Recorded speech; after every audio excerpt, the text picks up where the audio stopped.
No bowling round his legs. That one's turned up the hill, maybe a little bit out of the footmarks, and the bowlers follow through. But it's the end of Michael Atherton in this England second innings. That'll end the chat. It's a terrific delivery. We'll talk about action on the ball, spinning the ball up the hill, goes to the sweep shot. It just comes out of the rough area and does it spin. He loves it when that happens. He goes round the back, going for the sweep. Action on the ball. It's spinning like a top there. It's middle.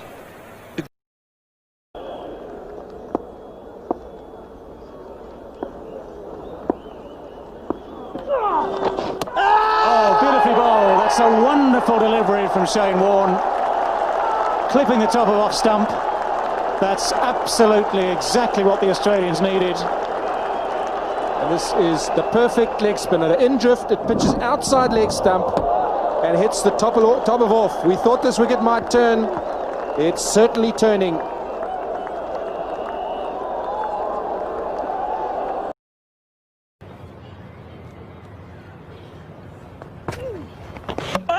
Well, bowled him around his legs. Beautiful bowling. Superb control. Powell just lunging forward. Spun enough to take leg stump. His 80th wicket in 2005 for Shane Warne. They brought in the leg gully. He's tried to glide it past him and it's knocked over the leg stump. It's turned a long way. Powell started easier now for Sarwan, now that he's got Lara out there. The red line shows you where the ball would have gone. Got him! That's well bowled, Shane Warne. What a wicket that is. He's really teed him up and he has struck just before lunch. Well, he's played so well, Chanderpaul. He'll be so disappointed. He's almost got them to lunch and then all of a sudden Warne strikes. Well, he really does have a bogey with this test century. He was playing well enough to get a test century today. That one spun a long way. You'd have to say that Chanderpaul was a bit sloppy in trying to protect his wicket there. If it's pitched in the rough and come back a mile, he'd have been better off playing forward to that one rather than back. Shane Warne has done it once again, coming up to a break, and he's put a big smile on Ian Healy's face as well as his own. Shane Keith Warne would finish his career with a record 708 test wickets. Yet he came to be defined by his very first delivery on English soil in 1993. Forever known as the ball of the century.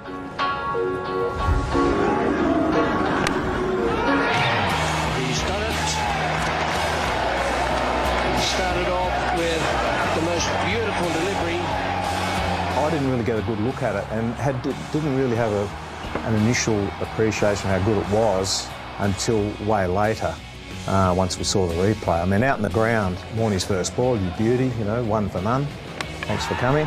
But then the boys started to talk, you know, particularly Ian Healy behind the wickets as the keeper, sort of saying, oh, AB, that was seriously good delivery. It just swung enough to bring Gat towards it just enough. His front foot didn't move out just enough. His bat was just a bit slow. It spun just enough to hit just the top of the off stump. Well, it's an absolute clinker.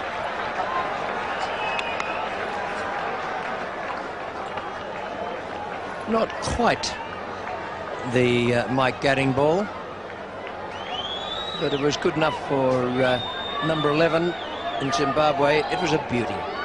And too good for a number 11. Very little he could do about it.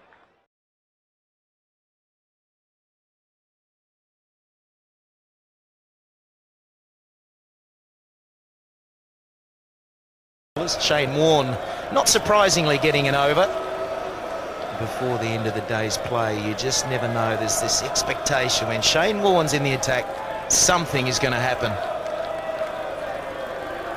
Strauss will be facing.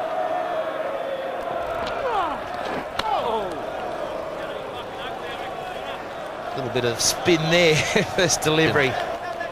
Shane Warne liked the look of that first ball, didn't he? You saw him nodding to Ponting straight away, and Ponting has gone from square leg to silly point. Damien Martin's come into a catching position on the leg side as well. The deep mid wicket's coming in on the one. I think Shane Warne quite fancies his chances. Look at him directing traffic now. He's yelling to his fielders, making sure, flagging them into the right position. He loves bowling at this stage of a day, and there's been so often that he has got a wicket in the last over, even the last ball of a day's play.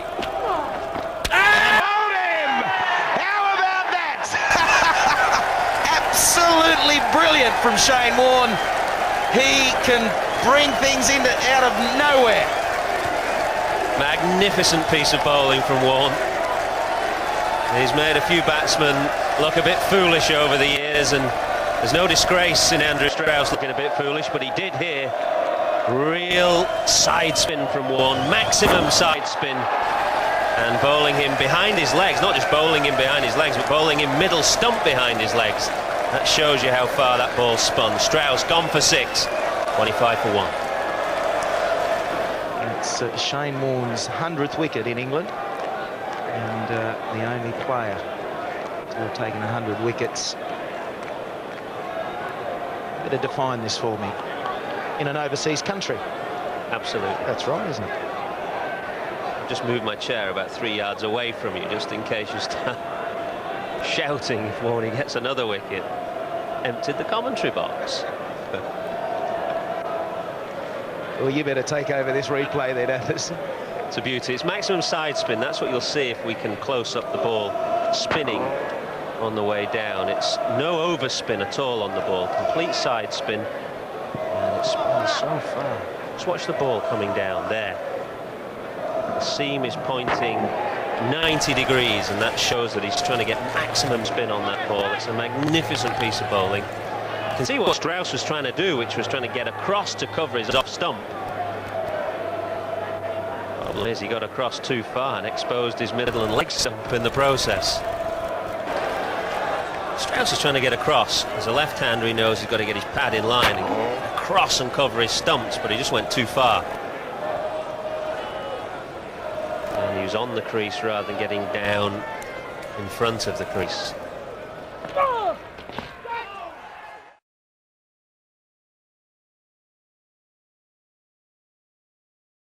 $715 runs, 20 wickets, 155.2 overs, 4.6 the run rate, 94 fours and 10 sixes. And that was just in the first 2 innings of the game. What's more, yesterday evening there was a further sting to this tale.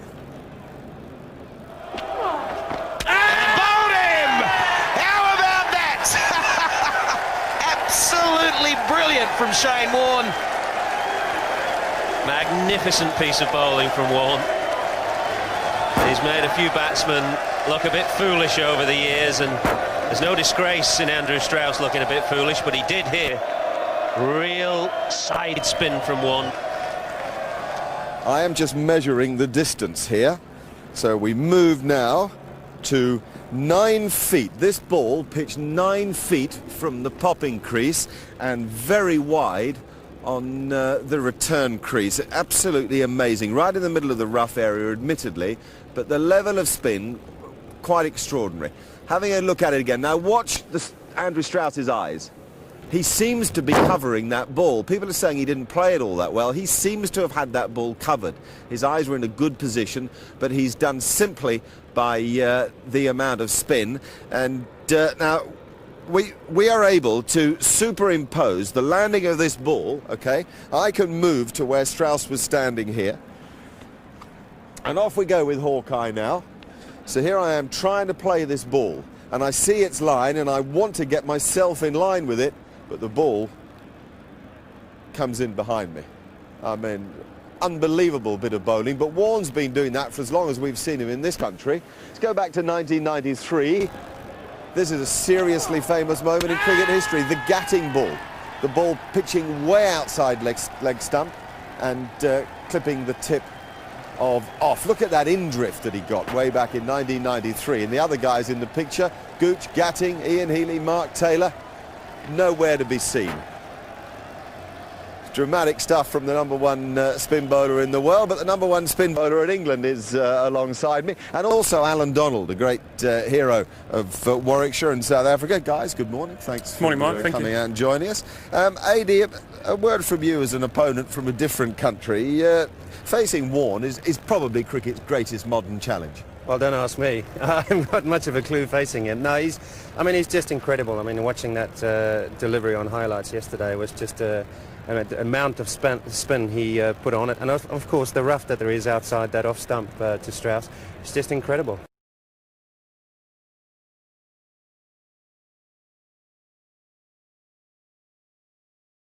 To try and really state his danger before England had the chance to really make any inroads on the score they had. Now, it was an interesting delivery. It was a lot of side spin rather than top spin, and you can see the seam here going almost perpendicular to the pitch. Some of his deliveries, the seam is pointing like that, and they don't turn as much, but because there's so much side spin on the ball there, the seam was going almost perpendicular to the pitch, and it landed right on the seam and in that rough and turned a mile. I asked him afterwards yesterday if he actually had ever turned a ball as much as that, and he said yes, he had once, bowling to Chanderpool in Sydney. And the groundsmen this morning have done what they were asked to do by England and used the light roller there just on that area where Shane Warne pitched that delivery to try just to nullify the effect of the rough. And so far most of his deliveries have been bowled from over the wicket, but he did just bowl one just before the break there from round the wicket into that rough, so maybe the effect of the roller is just about to wear off. I was talking to Richie yesterday evening about exactly that ball. And Richie said Chanderpool as well.